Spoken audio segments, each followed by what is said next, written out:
Welcome to Distressed to Joyful, Bailey's Way. I'm your host, Bailey Raber, here to enlighten you and the rest of the world about one of the most misunderstood mental health disorders out there, bipolar disorder. In each episode, we'll learn more about my personal journey with bipolar 2 disorder, how I've struggled with it, and how I've learned to overcome those struggles. Together, we'll laugh, we'll cry, and most importantly, we'll have fun. You'll leave each episode feeling hopeful and stocked full of useful information on how you can better yourself and the world around you.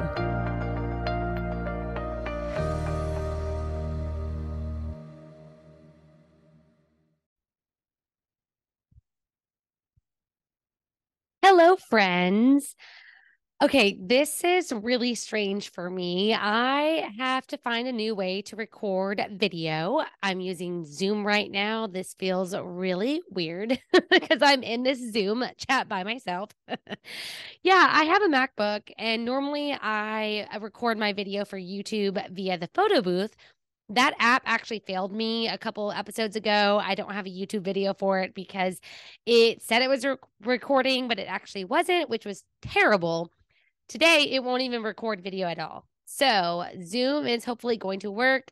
Fingers crossed that this is going to be okay. I'm also limited on time because I have a free version because your girl is cheap. So anyways, let's start with a couple announcements. Welcome. Did I say that? I hope I did. Anyways, I was MIA last week, which I'm sure some of you guys noticed. I hope you noticed that I didn't have a new episode last week.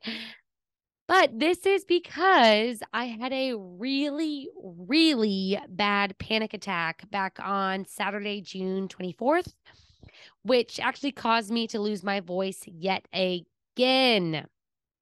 So if you tuned into season 4, episode 7, self-discovery number 2, My Body Talks to Me, you already know where I'm about to go with this because I actually said in that episode something along the lines of, I feel like my voice is affected by my anxiety and my panic attacks, but, quote, I'm not going to Google it because I'd rather not know the real answer or worse, find out I'm wrong. But I did do a Google search and it turns out that anxiety actually can affect your voice or more so your throat and cause problems in this general area. So what a fucking relief, right? Am I right?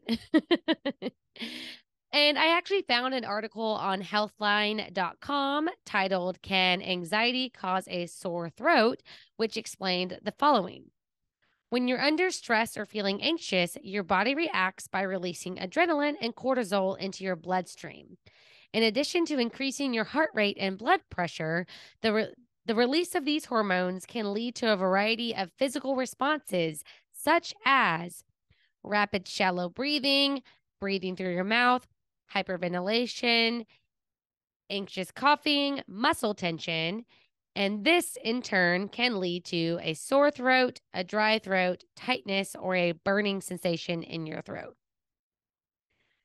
So, y'all, my body, unfortunately, let me back up a little bit. I had a really, really bad panic attack on June 24th. That's 2 weekends ago, but I have to put the date because I record on different days than I publish these things. So that actually was so bad. I was hyperventilating really, really terribly. Like my throat felt like it was closing in on itself. It was constricting so hard. It was awful. It was awful. And I lost my voice for most of the rest of that day. Like it was just kind of not there and it sucked. I hate losing my voice. It's like, guys, I love to talk. Can you imagine how frustrating it is when I can't talk? Or actually, personally, I have this weird complex that when my voice is scratchy and irritated and it's like croaky and it's not my regular voice, I have this weird feeling, or like, I don't know, what do you call it? Damn, I need to get better with my words. But I feel like I'm ugly. When my voice isn't what it normally is, I feel like I'm ugly. And it has nothing to do with my appearance. I don't know why I correlate these two, but I do. And it sucks. And it kind of messes with my self-confidence and my self-esteem. Because y'all probably know by now, I have a very distinctive voice and I like my voice. It is loud. People recognize me by it. I like it. I don't like listening to it though. I really hate listening to my own voice, but I like the sound of it in general. So when it's not to its normal capacity, its normal pitch, tone, whatever, I just don't feel the same. And so because of this this issue, so these panic attacks, which guys, they've been occurring more regularly, unfortunately. We're going to move into that here in just a minute. So hold your horses. If you're from Texas, you know what that means. If you're not, Google it. Anyways, because of these panic attacks that keep kind of coming out of nowhere, they do affect my voice, which then affects my ability to record new podcast episodes for y'all. And that sucks because I was really excited to get on track this year and stay on schedule. And for the most part, I have. But again, my voice has gotten in the way. And there's nothing I can do because I'm not going to record a croaky. I'm not going to record a croaky podcast. I'm going to spare you all. I'm not even 100% right now. I can feel and hear the croakiness. Y'all probably can't. But seriously, I'm not going to put you guys through that because it's not great. So, because of all of this, full circle, this brings us to my decision to switch things up a bit yet again. And today we are going to talk about my newfound enemy, anxiety. So, let's start with the basics. What is anxiety? So I found a very informative article on the National Institute of Mental Health that starts by saying, occasional anxiety is a normal part of life. Many people worry about things such as health, money, or family problems, but anxiety disorders involve a more temporary worry or fear. Oh, excuse me. Let me reread that sentence. But anxiety disorders involve more than temporary worry or fear. For people with an anxiety disorder, the anxiety does not go away and can get worse over time. The symptoms can interfere with daily activities such as job performance, schoolwork, and relationships. There are several types of anxiety disorders, including generalized anxiety disorder, panic disorder, social anxiety disorder, and various phobia-related disorders. By the way, I know I say this every time, just a reminder once again, any of these articles that I quote or mention in the podcast, you can find the links to them in the show notes. So if you click on the episode description, you'll find the show notes there. You can also find it at whatishaybales.com/season4 show notes. Okay, so in terms of anxiety, all of that information, that's good to know. We got that out there. This is what anxiety itself is defined as. So, what are the signs and symptoms of anxiety? So, this same exact article goes on to say that generalized anxiety disorder, which is abbreviated as GAD, usually involves a persistent feeling of anxiety or dread, which can interfere with daily life. It is not the same as occasionally worrying about things or experiencing anxiety due to stressful life events. People living with general anxiety disorder experience frequent anxiety for months, if not years. So, these symptoms include feeling restless, wound up, or on edge, being easily fatigued, having difficulty concentrating, being irritable, having headaches. Excuse me, wow. Having headaches, muscle aches, stomach aches, or unexplained pains, difficulty controlling feelings of worry, having sleep problems such as difficulty falling or staying asleep. So, there are a ton of more specific types of anxiety listed in this article that you are more than welcome to go ahead and read all about. Sorry, not sorry. Though I'm just choosing to cover one of these, which is the one that affects me, obviously, which is panic disorder. So, this article says that people with panic disorder have frequent and unexpected panic attacks. Panic attacks are sudden periods of intense fear, discomfort, or sense of losing control, even when there is no clear danger or trigger. Not everyone who experiences a panic attack will develop panic disorder.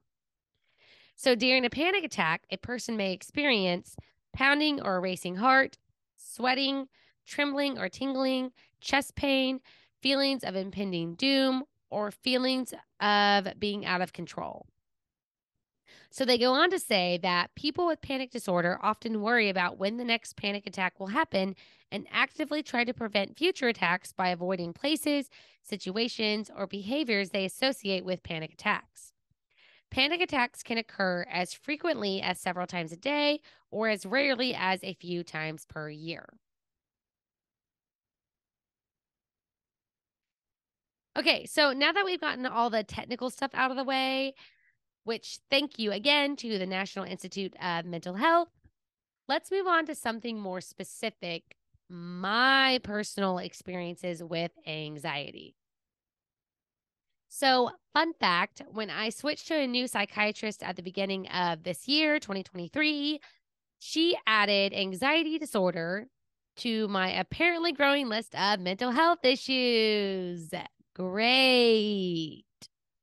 I've also received feedback from my therapist saying that she's noticed that I've been living in a way higher than usual state of anxiety over the past couple of months, which says a lot because I've had this same therapist for almost 12 years now, you guys. So she definitely knows me. So let's talk about my experiences with anxiety. So I've definitely always been a anxious person. I was probably an anxious kid, but anxiety really started to affect my life in April of 2022. So I'm not going to go super into detail, but when Monish and I came home from our very first trip to India back then, I had my first ever panic attack. And at the time, I didn't realize what was happening, what was going on. We had to do a little research to figure out what the fuck occurred.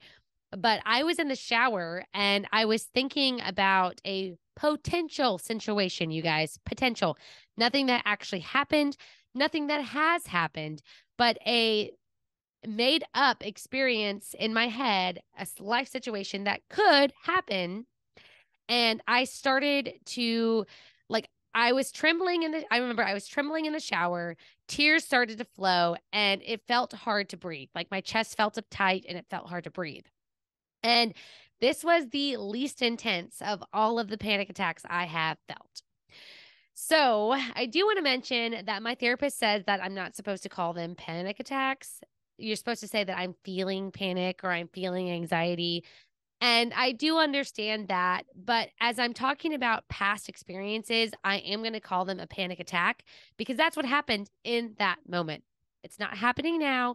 I'm not feeling that now. But back then, that's what occurred. And that's what I'm going to keep calling them. So if you've been told by your therapist the same thing, I wonder if you also rolled your eyes. I won't blame you because I felt like rolling my eyes at her. I probably did. Knowing me, I probably did. So that was my first experience with it. And it's gotten a lot more frequent ever since then. And like I said, it's gotten worse.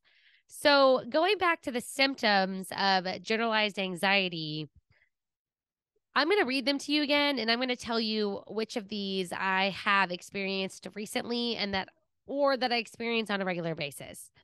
So the first one, feeling restless, wound up, or on edge.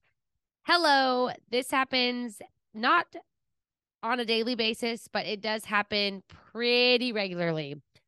And with that also comes being irritable, that one too, which I do know that irritability is part of bipolar disorder. I completely understand that. But my irritability levels have been increasing as time has gone on. And my symptoms with bipolar disorder, not so much. So that's kind of one of those things where you're like, okay, when my psychiatrist, doc checked off anxiety disorder for me, that went along with it. And this all kind of makes sense. So another symptom of I don't want to say GAD. I don't like GAD either. I'm just going to call it anxiety disorder. That's what I'm going to call it. Another symptom being easily fatigued. I've been dealing with that a lot lately in the past year. Having difficulty concentrating. I don't necessarily pin that. Maybe, I don't know, but I am pretty much a focused person. I don't think this one has been much of an issue for me. Having headaches, muscle aches, stomach aches, or unexplained pains. That one actually, I didn't check that off when I originally did all this research, but now that I think about it, my neck, that's where I hold stress and tension. And that has had a lot of issues over the last year. And so I think I'm gonna have to check that one off now because it's not an unexplained pain. I know where that comes from. I didn't correlate all of this when I, like I said, originally did the research. So that's why I love talking these things out with you guys. I come up with more good dots that are connected. That didn't sound great. I connect dots so much better when I talk it out versus writing it out. Does that make sense? I hope it makes sense. Difficult Difficulty controlling feelings of worry. Check. That has been a massive problem of mine ever since April 2022. And the last one, having sleep problems such as difficulty falling or staying asleep. Boom. Me. And the difficulty falling asleep, that's been a more recent thing. And it's been to where God, over the last couple of months, over the weekends, like Mona she'll go to sleep and I'll be watching TV until 1 or 2 in the morning because I just can't fall asleep. And it was weird. It was weird because that's not typically how I work. I'm very much on a schedule of sleep. And so for that to have occurred multiple weekends in a row, when I was reading the symptoms, I was like, oh shit. Well, there you go. That explains why that was happening. Because at the time I was like, I don't know what's going on. Why is this occurring? So let's talk a bit more about how anxiety has actually been affecting me besides just these symptoms. Great. We've brought this up. These are symptoms that have been interfering with my life. It's more than just that. So one of the biggest panic attacks that I remember being like one of the first big ones actually occurred right before Halloween in 2022. Full disclosure, Moni and I had gotten into a fight, which, guys, everybody gets in fights in your relationships. Everybody does. And if you don't, then do you have a real relationship? That's a serious question I'm asking. Because conflict exists everywhere, especially guys in romantic relationships. So Moni and I got in a fight. We got in a big fight and it sucked. It was a really bad one. And with that, that was the first time my throat had ever constricted the way that it did. It constricted so hard, you guys. It literally made everything worse because then I started freaking out because I felt like I couldn't breathe. I remember I was sitting on the bed and I don't know if keeling over is the right term. It feels right, but it might not be right. But literally, I was like, sitting down, but I was leaning over onto basically my face was going into my legs that were on the bed. And I was holding my chest and my neck and I was crying uncontrollably and I couldn't breathe. Like my throat felt like it was closing in on itself. I couldn't breathe. I was hyperventilating. It was fucking terrible. It was terrible. And that was the first big intense one I'd ever experienced. And since then, October 22, which was what, 8 months ago, 9 months ago, I've experienced probably 4 or 5 more just like that since then. Yeah, they're awful, you guys, awful. And a lot of times what happens for me is either Moni and I will be in a fight or I'll be thinking about something in particular, a situation that I made up in my head, whatever. But what always seems to trigger the hyperventilation, which then goes into uncontrollable like sobbing and the can't breathe and the tight chest and the just intensity of everything. It's hypothetical situations in my head every time, you guys, every time. That's exactly what it is, which is the problem here, which is these feelings of worry that don't go away. I'm worried about something that hasn't happened, that might not ever happen. In hindsight, it's like that's a total fucking waste, right? Like, why are you worrying about something that hasn't occurred yet? But in the moment, I can't stop it. I can't stop my brain from thinking that way, which then causes my body to react, and boom. This is what has been taking over my life lately, unfortunately, which, guys, it takes time. My throat, it took what, 2 weeks to recover? It took almost 2 whole weeks to recover from this last panic attack on June 24th. Because when it does that, it it's painful in the moment, but then there's pain afterwards. Like there's problems afterwards. I'm like, God, I don't even really know how to fully describe this for y'all. Hopefully, I've described it enough. I'm a visual person. I'm trying to visualize it and explain it. But literally, when you're hyperventilating, guys, you're like sucking air in and out very, very hard. That dries up the throat.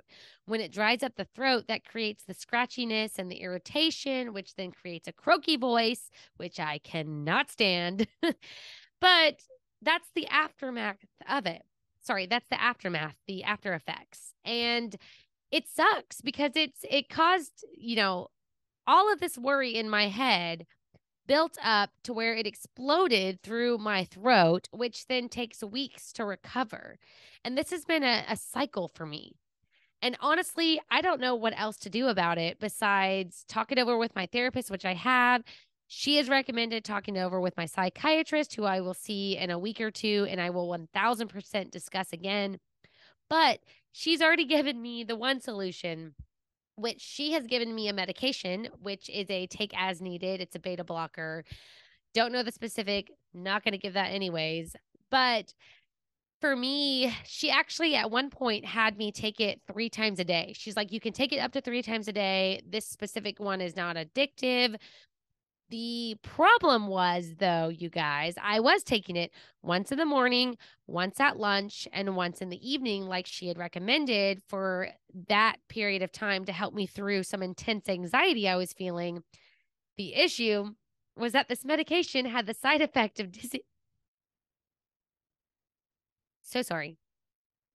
The issue was that this medication had a side effect of dizziness, which got so bad to where I was sitting at my laptop in school. Like school was still going on at this time. And I got dizzy just looking at my laptop. I got dizzy while I was driving, which was terrifying. So I had to stop. I just quit them cold turkey because I'm like, screw it. Like, this is not healthy for me. This is causing problems. This was a med that I could just do that because it was a take as needed med. She just said, up it right now because I needed to in that moment. So that was okay for me to do. And I discussed it with her later. Right now, I'm focusing on taking it, here and there as needed again. And I remind myself that, you know what? If I need to take this, I need to take it. Take it, Bailey. I don't know what it is, but I have no problem taking my daily meds in the morning and the evening for my bipolar disorder. No problem with that whatsoever.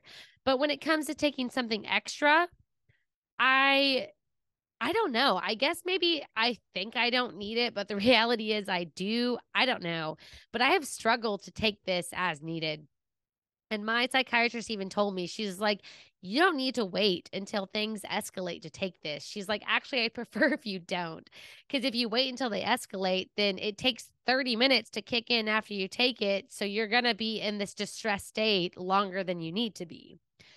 So again, this is something I'm reminding myself. And for those of you who have an as needed medication for any type of mental health issue, mental disorder, any kind of health issue, to be honest, I just want to remind you that when it says as needed, you need to take it when you think you need it. You really do. Don't wait until it gets too bad. Don't wait until it explodes or escalates, because personally, I have a problem with that.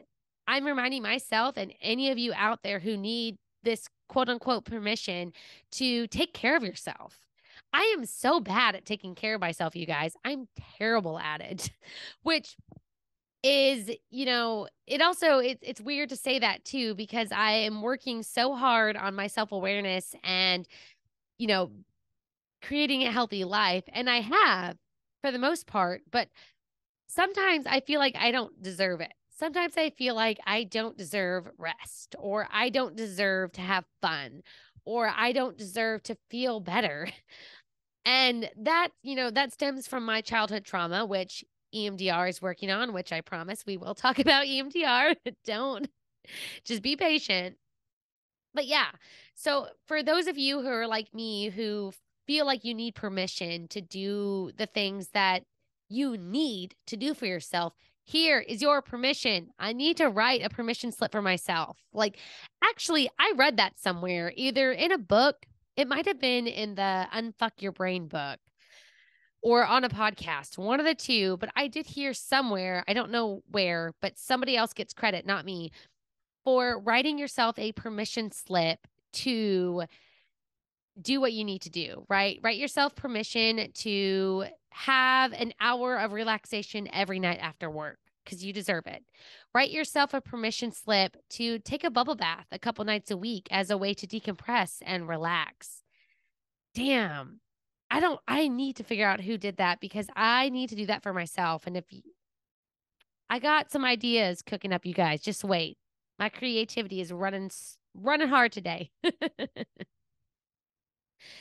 So to kind of wrap things up and to keep this from going way too long, which I've gotten really good at lately, I want to move into some activities that can help reduce anxiety symptoms, but specifically one activity, because this one activity is something that I've been doing recently. And that's why I feel called to share it with you guys and how it's helped me and a little research behind it. What is this activity, you ask? This activity is coloring. Okay, some of you might not be as excited as me, but hear me out. Just hear me out. I promise this is some good stuff. So, I typically shy away from WebMD, but I actually found a really interesting article titled Adult Coloring Books 7 Benefits of Coloring, which listed the following. Which, by the way, I'm not reading all 7 benefits. I'm just reading the ones that pertain to anxiety and our topic today. So, coloring can induce a meditative state. They say that adult coloring doesn't replace art therapy, but it can be therapeutic for some people. Some studies have shown that focusing on the complex structure of your coloring page can help put your mind into a meditative state. The meditative state occurs when you stop focusing on future or past worries and only focus on the present. Focusing on a singular action like coloring suspends your inner dialogue and removes negative thoughts and emotions from your mind. You'll get better at meditation the longer you practice it with coloring, which I've been told by my therapist that I really need to work on meditation. So, boom, here's a great way for me to work on it. You're welcome to anybody else who's been told the same thing. So, coloring can actually help improve your sleep. So if you color before bed, you're likely to sleep better than if you scrolled on your phone. Wow, I have an article about my bedtime routine that talks about not being on your phone before bed, and I'm going to put that in the show notes so you guys can check it out. But back to quoting the article, exposure to blue light from your phone or tablet can hinder your sleep quality by stopping your brain's natural melatonin release. By coloring in a book before bed instead, you're keeping electronics out of the bedroom, allowing your melatonin level to release naturally as your body gets ready for sleep. So I typically write in my journal and my gratitude journal or read my book, an actual physical book. So I try to do all 3 of those before bed. Sometimes it's just 1 or 2, but that's what I do to stay off my electronics before bed. For those of you who don't do any of those activities, you're not a journaler, you can't get into reading, coloring is a really good alternative activity as well. So I really love this, especially for any of you who are working on getting a sleep routine, which I highly recommend. I've said that a couple times about my sleep routine today. So And also, coloring helps to reduce anxiety. So, studies have shown that coloring can reduce anxiety in adults. Coloring for 20 minutes or more is an effective way to lower your heart rate and decrease feelings of anxiety. Wow, this article is a bit redundant. Sorry, y'all. In the studies, coloring more intricate designs like mandalas were more effective than coloring a plaid pattern or a blank page. Other benefits to coloring that affect your anxiety include mood improvement, enhanced mindfulness, and reduced mental health stress. By coloring, you're helping more than your mind relax and function better. You're also helping your body. The stress relief from coloring helps reduce the anxiety you're feeling. When you relieve stress and tension from your body, you may also decrease your risk of body aches, sleeping problems, fatigue, and depression. Coloring isn't going to cure your anxiety or depression, but it can reduce the levels of anxiety and stress that can lead to depression. So, if coloring is an activity that you enjoy, then you should practice it regularly. And, just going to throw this out there. Last week, I was dealing with a ton of depression. So, for me, incorporating coloring, which is what I did last week, not only was it helping with my anxiety, but also it was helping with my depression. So that was a double win for me, which is probably part of the reason why I'm feeling so much better today. I was feeling good yesterday, and the day before I was starting to feel better. So like today's the best I've felt in a long time, a couple weeks actually, but this past weekend, it was a gradual, like Saturday, I was feeling okay. Yesterday, I was feeling pretty good, pretty okay. Today I'm feeling good. I'm actually feeling good and balanced. And so I wouldn't be surprised if spending time coloring last week actually helped because I didn't do much else. I didn't exercise last week. I didn't really eat healthy. I did kind of ish, but not so much. I didn't journal. I didn't read any of my books. I didn't do anything to help myself mentally last week. I didn't. That's how bad my depression was, except for coloring. That's the one thing I actually did do. So that brings me to some really exciting news for you guys. I actually didn't just color last week. I also made my own coloring pages. And I'm super excited because I'm going to share these with you guys via my Etsy shop. $2 a pop, instant download. Hear me out for just a second because this one that I just held up, which reads, "That's not me, that's bipolar disorder," is actually a double function. So let me explain. If you've already tuned in to season 2, episode 14, "That's not me, that's bipolar disorder," then you already know what I'm talking about in terms of this coloring sheet right here. So if you haven't tuned into this episode, let me go ahead and just give you a very, very brief recap on what it's about because I don't have a lot of time left and you can just go tune into the episode to learn more. Again, that link will be in the show notes. Also, just find season 2, episode 14. You're good to go. So back in 2021, my now fiance Monish found an amazing article written by Julie A. Fast on bphope.com called "Why is My Loved One with Bipolar Disorder Suddenly Being Difficult and Unkind?" In the article, Julie writes, "Many people believe that bipolar disorder comes with only sad, depression, or euphoric mania. In reality, this is just 50% of bipolar disorder. The other side of bipolar includes symptoms of irritation, anger, restlessness, and a mean and nasty mood. This mood swing can be from either agitated depression or an episode with mixed features, which she calls dysphoric mania. So these mean and nasty moods have actually caused me to act impulsively and aggressively towards Moni, who I would never in a million years want to hurt. So I'm not acting this way at all purposely. And guys, if you have bipolar disorder or you've tuned into the episode, you know exactly what I'm talking about.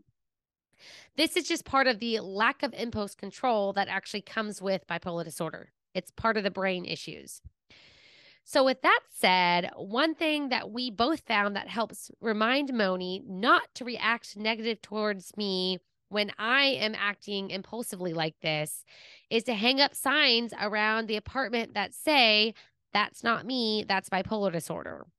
which let me show you the beautifully colored one. This is the new one I'm going to hang up in the house, and I'm going to color a bunch more. I literally used to have one of these in every room of the apartment when we lived in our old apartment. We moved, we tore them down, they got lost, and we haven't hung them back up. But guys, I know that these signs work and that they help Moni because as soon as I hung them up back in 2021, which was right around the time I released this episode, he had a so much easier time giving me grace and not reacting towards me when I would behave just unkindly towards him due to bipolar disorder. And when he does react towards me when I'm in this way, it always explodes, you guys, and it causes more problems and it's not good for us. So the reason why I know that these signs work is because they haven't been in this apartment we've been living in for almost a year now. And we've had issues with this. He often forgets I have bipolar disorder, especially if I'm going through a long period of feeling balanced, where there's no ups and downs, no swings of anything. If I go a long time feeling balanced and something happens, he has a really hard time because he forgets. He forgets about my bipolar disorder, and he's told me that before. So it's really hard to forget I have bipolar disorder when this is up around the house, y'all. And look how pretty and colorful it is. I love all the colors. So with that said, I am super excited to hang these up and to share them with you guys because I was trying to come up with something I could share with y'all to be able to post around your homes too. Not everybody is super creative. I totally understand that. I am. I love my creativity. I love getting to do creative things. So for me, this was super fun, not only to create the coloring page, but then to color it. Because if you can tell, there's all kind of mandalas in here, which is actually what they talked about. I read this article after I started coloring this, so I had no idea that intricate mandalas were actually a good thing to color for anxiety. So that kind of actually worked out. But I also made another really fun coloring page, which will be in the Etsy shop too. Fuck this shit. So this one I haven't finished coloring, as you can see. If you're on YouTube, you can see it's only halfway colored. Oh my God, I'm so sorry. For those of you guys who are not on YouTube, I will post photos of these both on the Instagram page, Facebook page, and in the show notes. Sorry, I am looking at myself recording on Zoom. I completely forgot to describe what's happening. But this one is really fun. Mona says he loves it because it's super aggressive, but girly with all the flowers behind it. That's the fuck this shit one. So they'll be in my Etsy shop. They're instant downloads. I'm excited to share these with you guys. I found a new hobby, and this is, I think, going to be really good for me while I am trying to manage this anxiety. So to close for this episode, those of you who are also struggling with feelings of anxiety, if you haven't gone to see somebody and talk to somebody about it, if it's a constant issue in your life, I highly recommend it. I got lucky that I found a new psychiatrist who noticed these things in me because the other one I was seeing didn't. And guys, this might not last forever for me. This might just be right now as I'm dealing with EMDR and planning a wedding and life changes and things, but only time will tell. So again, for those of you who feel like you might be struggling with something similar, please go seek help. You deserve it, okay? You deserve it. All right, so really quickly, we're going to blow through one of the week because I'm running out of time. This segment was created for you guys as a way to spread some positivity at the end of episodes, especially when we have heavy topics. And so today I'm going to share my own one of the week because you guys are kind of disappointing me and not writing in your own. I'm really sad. I am. But my win of the week is that Moni and I entered into a contest to win a free engagement photo shoot. And we won. I'm so pumped. I will tell you guys more about that later after it occurs.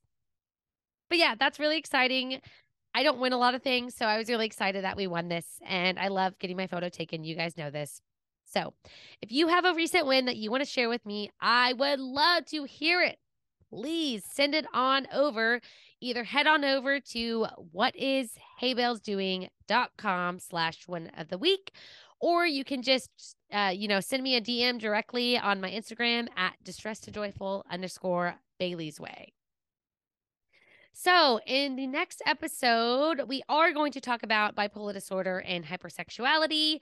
I am not skipping over that topic. I promise. I know that I'm not excited about it, but it will happen next time. You can count on me. So, thank you for tuning into the show. If you haven't already, be sure to follow the show on Instagram and Facebook at distress2joyful_Bailey's Way. If you enjoy this podcast, please help spread the word by leaving a rating or writing a review. As you guys know, I love hearing from y'all, so please, please, please. Also, be sure to check out this video for free on YouTube if you haven't already understood that I'm on YouTube. And once again, you can find all of the links and to all the articles and everything mentioned throughout this episode on the show notes at whatisheybales.com. But until next time, take it easy, stay grateful, and be joyful. Bye.